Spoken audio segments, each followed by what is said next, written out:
Hello students, welcome to my YouTube channel. This is session 3 of lesson magnetism and matter. In previous sessions I have discussed basic concepts as well as certain derivation part. Hope all of you understood the concepts, and which is most important, watch the videos repeatedly and read the study material, make your own notes so that you can get clarity. So in the current session we will discuss about certain neat concepts and what is the similarity between the electrostatics and magnetism, and what is the Gaussian and the magnetism. So very first thing I want to discuss about what is the meaning of torque. So torque is known as a turning effect or rotation effect, when a torque will be experienced by a body when it is subjected to a couple. So here also same thing, when any bar magnet if you take, or any compass needle, magnetic compass needle, if you place in a uniform magnetic field, it will experience a torque due to two equal and opposite forces acting at the two ends of the compass needle. So the torque is given by symbol tau.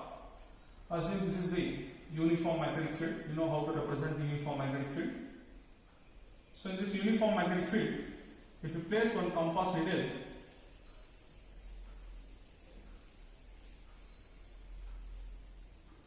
assume this is the north pole and this is south pole. Assume this makes an angle theta with the direction of the magnetic field. Then due to two equal and opposite forces acts at the two different poles of the compass needle, it will rotate either clock or anti-clock depending upon the direction of the magnetic field. Then the torque, the rotation effect, is given by formula tau bar is equal to m bar cross b bar. Since torque is a vector quantity. Now here cross product of vectors can be expanded as mb sin theta. Then that gives the magnitude of the torque. Now when torque is maximum from this, it is very clear. Tau is equal to 0 degree. Sin 0 becomes 0. Torque will becomes 0, which is minimum. When theta is equal to 90, torque will becomes maximum. So maximum is sin 90 will becomes 1 and torque will be equal to mb. Now what is the meaning of 0 and 90? This magnetic moment is a direction always from south pole to the north pole of a given compass needle or a bar magnet. If the direction of the magnetic moment, see in this case the magnetic moment acts in this way, then this direction of the magnetic moment, which is known as m bar, if it makes 0 angle with the b bar, means the compass needle should be along the magnetic field lines, then the torque experience will be 0.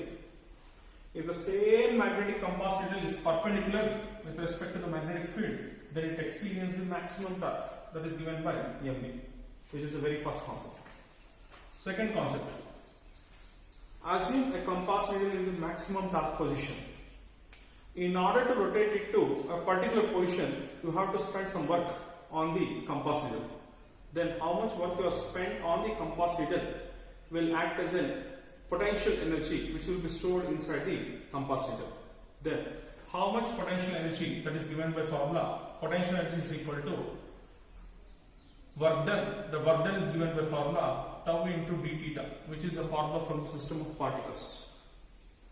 So integration, why I have taken means, for small angles you will take the torque, and after integrating the total torque you will get the total work done. The total work done will be equal to total potential energy. So from this integral of what is tau is given as mb sin theta. Substitute here mb sin theta that into d theta. Now from this mb you take it as common, integral sin theta d theta becomes minus cos theta, which gives the expression for the potential energy stored when potential energy is minimum, when theta is equal to 90, when it is maximum, when theta becomes 0, cos 0 becomes 1. So based on this you can explain how potential energy can be stored in a compass needle when it is placed in uniform magnetic field. The third concept I want to discuss is time period of a vibration magnetometer. So instead of vibration magnetometer, I take the concept as when you place any compass needle or bar magnet in uniform magnetic field, and if you disturb its position from equilibrium, it will set into oscillations. Then the time period of oscillations is given by the current formula which I am deriving now. So for that, I will take the torque as tau is equal to mb sin theta. Assume this is a deflecting torque, means this torque will disturb the position of the magnet from the equilibrium. So that is known as deflecting torque. So due to this, there will be one torque will develop known as restoring torque. Since you are suspended the magnet in a uniform magnetic field, magnet alone cannot place in uniform magnetic field. If magnetic field is this way, a magnet is suspended from with the help of a thread or something, then there will be some deflecting torque will produce. Means if the magnet will deflect, automatically to set into oscillation, it has to come to its initial position. Then the torque which will bring back from that extreme position to initial position is known as restoring torque. That is given by formula tau is equal to I alpha, where I is a moment of inertia, where alpha is angular acceleration.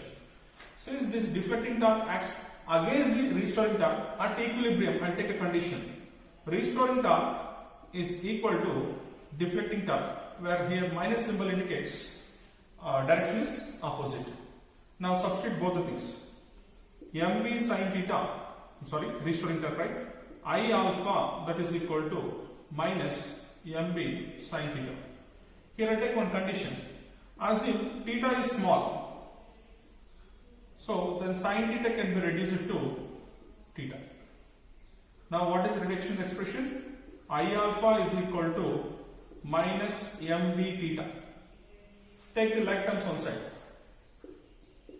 I alpha plus mv theta, that is equal to 0.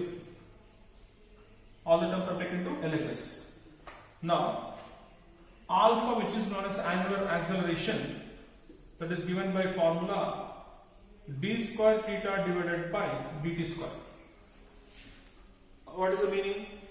Double the differentiation of the angular displacement will give the angular acceleration, plus mv theta taken as it is, that is equal to 0.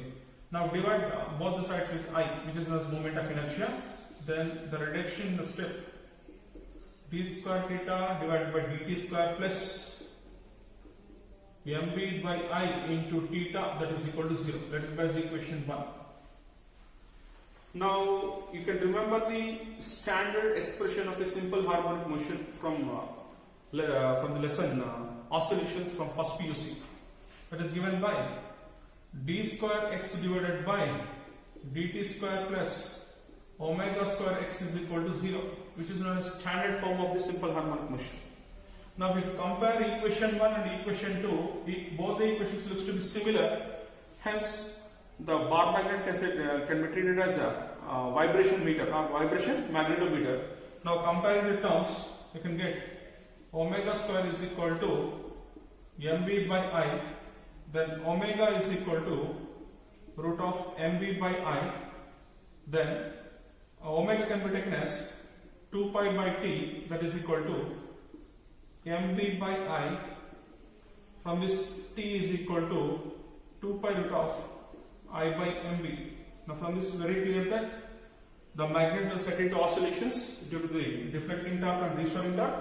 Once oscillation is set, default it can experience certain time period. The time period can be given by this formula. Now this is the principle the expression for the time period of a vibration magnetometer. Using this concept only, vibration magnetometer works. Now what is the use of vibration magnetometer? That is used to compare the magnetic moments or magnetic inductions at different places. Now what will be the next point? If you take a magnet and you made it a number of parts along its length. See, I draw a diagram here, try to understand the concepts. If a magnet is made into n number of equal parts along its length, then there is no change in the time period. Time period will remain same. Means, see, it made into slices this way. The time period of each slice will remain same. If the same magnet is made into n number of equal parts along this way, means perpendicular to the length, now the magnet size will be reduced. In this case, the new time period of each piece is given by t dash is equal to t by n. Means how many pieces you have made, that many number of times you have to divide the initial time period, so that you will get the new time period of the each magnetic piece. This is the concepts related to the objective. Now what are the similarities you can find, known as analog, between the electrostatics and magnetism?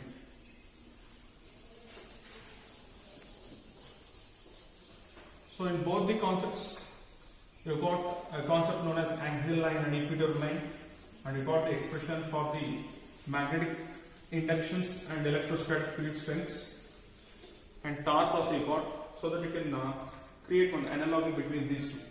So LH term I indicate with electrostatics, RHS term I will indicate with the magnetism. So in electrostatics, the property of a substance to allow the electric field lines can be indicated with permittivity. In magnetism, it is indicated with the permeability. So this is the property of a substance, like how much extent it can allow the magnetic field lines. So if it is related to air, indicated as absolute permittivity, here absolute permittivity, absolute permeability. This is electric quantity and this is magnetic quantity. Here the proportion of the constant is given by 1 by 4 pi epsilon naught. Here the proportion of the constant is given by mu naught by 4 pi. Here electrostatic field strength on the axial line of an electric dipole is given by 1 by 4 pi epsilon naught 2 p by r cube, where in the case of magnetism it is given as mu naught by 4 pi into 2m by r cube, where here P is the electric dipole moment, capital M is the magnetic dipole moment.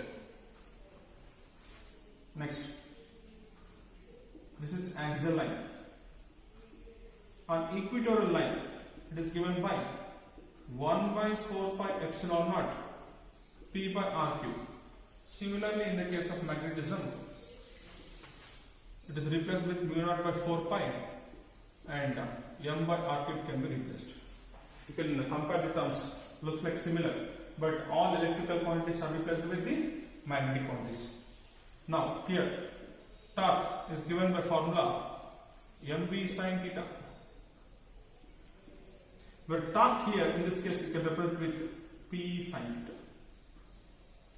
Potential energy is given by minus mv cos theta.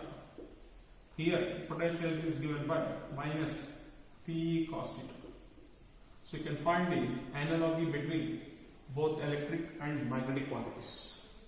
So this is what the similarities. But only the differentiation is what? In electrostatics, monopoles or monocharges can exist. In magnetism, no monopoles will exist. Here positive and negative can be exhibited separately. Here north and south poles cannot be made separate. Or we can say no monopoles will exist. Here single charge will not experience torque. Here, since no monopoles exist, only defaultly north and south pole will experience the torque. To produce a torque here, you want to create a dipole. That is what the major differentiation. So, hope you understood about these concepts. Now, very last concept for this session is, what is Gauss law of magnetism? See, assume one arbitrary surface. So if field lines are entering, magnetic field lines are entering, imagine. Since there is no chances of monopoles exist, the field lines has to exit the surface. Now if you clearly observe, the total number of magnetic field lines will passing through the surface will be equal to leaving the surface. Hence the magnetic flux inside the surface will be treated as 0. So from this what I can take? Pi suffix b, known as magnetic flux, that is given as line integral of b bar dot ds bar, which is equal to the electrostatics Gauss law. So the total magnetic flux through a surface is equal to 0, known as statement of the Gauss law in the magnetism. So very important for 1 mark definition. I repeat, the total magnetic flux through any surface is equal to 0. The reason behind, the flux which is entering is equal to the flux which is leaving. The reason behind why the flux entering and leaving you are going to take into account is no chances of existing of monopoles. If there is a monopoles are available, then the flux will be taken into account. Hence, in that case, there is no chances of getting 0 of the magnetic flux. So I repeat once again, there is no chances of exiting the magnetic monopoles. Then the flux entering will be taken into account, as well as the flux leaving the surface also is taken into account. From this, it is very clear that flux entering into surface is equal to flux leaving the surface. Hence the total magnetic flux to a surface will be equal to 0, which is known as the statement of Gauss law in the magnetism. So a small recall about the concepts.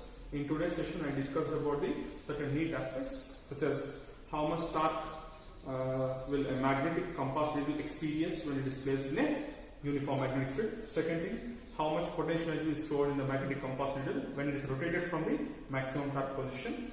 Third concept, what is the meaning of vibration magnetometer? I repeat once again, vibration magnetometer is a device which is used to compare the magnetic inductions at a given place.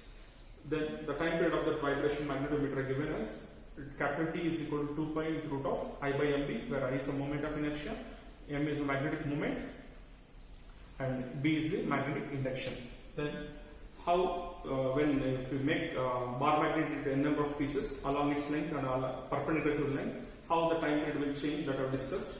Now next coming concept I discuss this comparison between the electrostatics and magnetism and how the symbols will vary from topic to topic, that you are understood. It's very clear on the board. And last I discussed about the Gauss and the magnetism. Hope you understood about the concepts. And please watch the video repeatedly and try to make your own notes. Whatever the doubts you get, please update me to the WhatsApp. Thank you very much for the session.